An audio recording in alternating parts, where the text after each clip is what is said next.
Welcome you all in 30 day trading challenge. 30 day trading challenge का आज मेरा 13 day था और आज में इलेक्शन था। इलेक्शन के कारण बाजार में एक शार्प सेलिंग देखने के लिए मिली क्योंकि बीजेपी को मेजोरिटी नहीं मिल पा रही थी। तो सिंपली चलते हैं आज के मेरे ट्रेड स्टेटस पर। तो यहाँ पर अभी आप देखोगे ये ट्रेडिंग चैलेंज की सीरीज़ का अभी तक का मेरा सबसे बड़ा नुकसान होता है 21,000 का। अभी तक मुझे जो है 10,000 के 4 लॉसेस हुए थे, अराउंड 3 से 4 लॉसेस हुए थे, बट अभी तक का ये मेरा सबसे बड़ा लॉस है। यहाँ पर अभी आप देखोगे जो मेरा स्ट्रेटजी के अकॉर्डिंग मैं एनएससी ऑप्शन चेन डेटा के अकॉर्डिंग रेजिस्टेंस पर सेल करता हूं और सपोर्ट पर बाय करता हूं। बट पिछले 2 दिनों पर मुझे कुछ भी ट्रेड नहीं मिला, ना तो बाजार रेजिस्टेंस पे जाता है और जब सपोर्ट पे आता है वहां पर ओआई डेटा सपोर्ट नहीं करता है तो मैं वहां पर ट्रेड नहीं ले पाता हूं।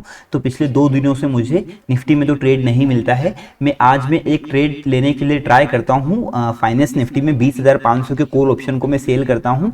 आप देखोगे यहाँ पे 425 के आसपास ये सेल होता है और मेरा इसमें स्टॉप लॉस होता है 480 का। बट जब मैं इसको निकालने के लिए जाता हूँ 1 ही मिनट में वो मुझे ट्रेड में से एक बड़ा नुकसान दे देता है। यहाँ पर भी आप देखोगे ये मैंने ट्रेड लिया थे, कुछ मैं आपको ऑर्डर हिस्ट्री में लेके चलूंगा, आपको समझ में आएगा। 1 मिनट में ही ये बाजार मुझे बाहर फेंक देता है ट्रेड में से। यहाँ पर अभी आप देखोगे मेरी जो ऑप्शन सेलिंग होती है वो कौन से लेवल पर होती है आपको थोड़ा सा समझाना चाहूँगा।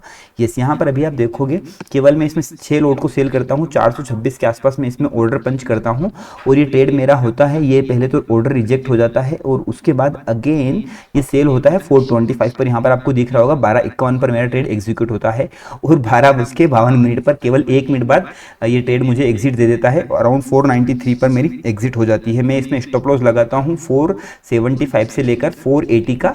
बट मुझसे गलती ये हो जाती है कि मैं वहाँ पर केवल 1 लॉट का ही लगा पाता हूँ, मुझे ध्यान नहीं रहता है। और जब फिर मैं देखता हूँ कि यार ट्रेड एग्जिट नहीं हुआ तो फिर 5 लॉट को मैं मार्केट से एग्जिट करता हूँ, तो यहाँ पर मुझे कुछ 15 रुपये एक्स्ट्रा लग जाते हैं।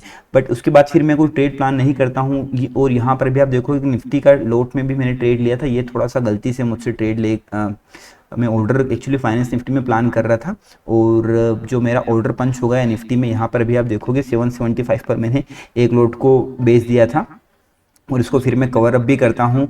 अराउंड ऊपर में मैंने कुछ इसको 900 रुपए के आसपास इसको कवर अप किया था और इससे में भी मुझे इसमें भी कुछ 5,000 के आसपास का नुकसान हो जाता है। तो अल्टीमेटली ये जो डे था मेरे फेवर में नहीं रहा। Actually to be very frank, मैं जो प्लान करके रखता हूँ रेजिस्टेंस एंड सपोर्ट पर, उसके अकॉर्डिंग कोई ट्रेड मिलता ही नहीं है मुझे। तो ये मेरी थोड़ी सी गलती थी। शायद मैं मेरे ट्रेडिंग माइंडसेट को आज में कंट्रोल नहीं कर पाया क्योंकि 2 दिन से ट्रेड नहीं मिल रहा था। तो मैं थोड़ा सा जल्दबाजी में कि यार चलो ठीक है एक ट्रेड इसमें ट्राई कर लेते हैं, और शायद सेटअप के अकॉर्डिंग तो ट्रेड नहीं था ये, बट कुछ सिनारियो बैठ रहा था उसके अकॉर्डिंग मैंने इस ट्रेड प्लान किया और फिर उसका रिजल्ट ये रहा कि मुझे जो एक इसमें बड़ा नुकसान देखने के लिए मिला। बट ठीक है, इसके बाद फिर मैंने ट्रेड नहीं प्लान किया क्योंकि मुझे सेटअप के अकॉर्डिंग यूजुअली एक ही जो है ट्रेड प्लान करना होता है। यहाँ पर भी आप देखोगे मैं आपको दिखाऊंगा, इस पे यूजुअली मैं इलेक्शन ट्रेडिंग के रिगार्डिंग कुछ फंड भी एड ऑन करता हूँ मेरे डीमेट अकाउंट में। यहाँ पर अभी आप देखोगे कुछ 5 लाख रुपए का फंड मैंने ऐड भी किया था कि भाई ठीक है यार मुझे इसमें जो है कुछ ट्रेडिंग अपॉर्चुनिटी रहेगी तो मैं ट्रेडिंग अपॉर्चुनिटी को मिस नहीं करना चाहता था। इसीलिए यहाँ पर आप देखोगे 2 जून को मैंने फंड ऐड भी किया था। इसी कारण ये जो 5,85,000 का फंड था और वो 5 लाख ऐड करने के बाद वहाँ पर जो है अभी 10,75,000 दिख रहा है। होपफुली आपको समझ में आ रहा होगा। मेरे ट्रेड का लॉजिक तो मैं आज में आपको नहीं बता पाया क्योंकि ये जो ऑप्शन चेन डेटा के बेसिस पर ट्रेड नहीं था, इसको मैंने प्राइस एक्शन के अकॉर्डिंग फॉलो किया था। बट ठीक है, 2 दिन से ट्रेड नहीं मिल रहा था तो ये मेरी गलती थी कि मैंने थोड़ा सा आज एक नए सेटअप पर ट्राई किया और उसका रिजल्ट भी मुझे भुगतना पड़ा। तो ये कभी कभी हो जाता है कि आप अपने इमोशन को कंट्रोल नहीं कर पाते हो। बाजार में इतना बड़ा मूव हो रहा था, मैं मॉर्निंग में अच्छे ट्रेड मिल रहे थे बट मैं सेटअप का वेट करते रह गया। मैं 12 बजे तक भी मुझे ट्रेड नहीं मिला तो फिर मैं ट्रेड के लिए बहुत एगर हो रहा था और शायद ये मेरी गलती है कि मुझे उसका जो है परिणाम भी भुगतना पड़ा। But to be very frank, जो भी है आपके सामने है। आज 13 डे में मुझे लॉस हुआ है और अभी 14th डे कंटिन्यू कल में मैं इसमें स्टार्ट करूंगा। और अभी आज में जो गलती की है ये इस गलती को मैं रिपीट करना पसंद नहीं करूंगा।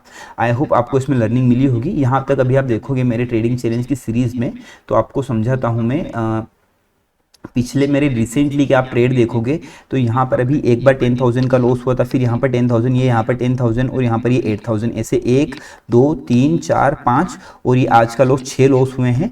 और यहाँ पे प्रॉफिट हुआ 1 2 3 4 5 6 7 7 डे मुझे अभी तक प्रॉफिट हुआ है और 6 डे लॉस है। स्टिल जो है मैं प्रॉफिट में चल रहा हूँ। 96,000 का प्रॉफिट आपको दिख रहा होगा, आज का 21,000 का मैं लॉस एडजस्ट कर देता हूँ तो भी मैं प्लस 75,000 के प्रॉफिट में हूँ। अगर आप एक्यूरेसी की बात करोगे तो ये एक्यूरेसी केवल 55% की है, बट मेरा रिस्क रिवॉर्ड काफ़ी अच्छा होता है। मैं 1:2 3 तक प्लान करता हूँ, इसीलिए जो है मुझे एक्यूरेसी कम होने के कारण भी बाजार में प्रॉफिट निकल के आ पाता है। अगर आज भी मुझे बाजार में 21,000 का लॉस हो गया, अगर ये मुझे मेरे फेवर में मूव करता तो मैं इसको डे एंड तक होल्ड करता और हो सकता था मैं इसमें कम से कम बड़ा भी कुछ निकल के आ सकता था अगर जो बाजार मेरे फेवर में मूव करता तो, बट नहीं निकल के आया। तो स्टॉप लॉस आया, 1 मिनट में स्टॉप लॉस आ गया, मैं उसी स्टॉप लॉस लेकर बाहर निकल गया। उसके बाद ना तो मेरे माइंड में आया है लॉस रिकवर करने का, तो कभी आता ही नहीं है टू बी वेरी फ्रैंक, और ना ही मैं ओवर ट्रेड करना पसंद करता हूँ। और ये बाय द टाइम मेरी साइकोलॉजी इंप्रूव हुई, बट आज ही मुझे फील हुआ कि नहीं ये ट्रेड मुझे नहीं करना चाहिए था, बट हो गया, अब क्या कर सकते हैं। ठीक है, इम्प्रूव करूँगा मैं इसको। तो कल के सेशन को मैं आप लोगों के साथ शेयर करूंगा जो भी कुछ रहेगा। तब तक के लिए आपको जो भी इसमें समझ में आ रहा हो और कुछ आपको डाउट्स हो तो आप मुझे कमेंट बॉक्स में पूछ सकते हैं, उस पर डेफिनेटली मैं रिप्लाई दूंगा। आपको वीडियो अच्छा लग रहा हो तो आप वीडियो को लाइक करके सब्सक्राइब भी कर सकते हैं चैनल को। Thank you very much for watching.